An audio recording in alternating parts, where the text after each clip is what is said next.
ኣብዛ ንዕዘባ ዘለና ቪድዮ እዛ በጊዕ ምሳሌ ናይ ጎይታና መድሓኒትና ኢየሱስ ክርስቶስ እያ። እቲ ሰብ ድማ ምሳሌ ናይ ዝኣበሱ ደቂ ኣዳም እዩ። እዛ በጊዕ ጎደሎ ዘይብላ ንጽህት እያ። እቲ ዝበደለ ዝኣበሰ ሓጢኣት ዝገበረ ሰብ ድማ ኢዱ ኣብ ርእሲ እታ በጊዕ ብምንባር ሓጢኣቱ ናፍታ በጊዕ ይኸይድ።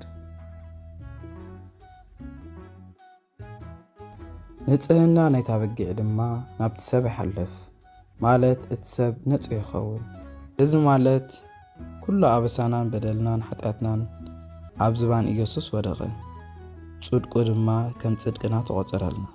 ከምዚ ዝረኣናዮ ድማ እታ በጊዕ መስዋዕቲ ትኸውን ማለት ኢየሱስ ምእንቲ ኣበሳና መስዋዕቲ ኮይኑ፣ ከምቲ እቲ ካህን ዝረኣናዮ ድማ ባዕሉ ጎይታና ኢየሱስ ክርስቶስ ነቲ ንጹህ ደሙ ባዕሉ የቕርቦ ማለት ባዕሉ መስዋዕቲ፣ ባዕሉ ድማ ኣቕራቢ መስዋዕቲ። ብድሕሪኡ እቲ ዝኣበሰ ወዲ ሰብ ብትብዓት ናብ ዝፋነ እግዚኣብሔር ቀረበ። ብሓቂ ንሱ ንሕማምና ጾሮ ንስቓይና ኸዓ ኣብ ነፍሱ ጸዓኑ። ንሕና ግና ከም እተወቕዐን ብእግዚኣብሔር ከም እተቐስፈን ከም እተዋረደን ጌርና ኣቋጸርናዮ።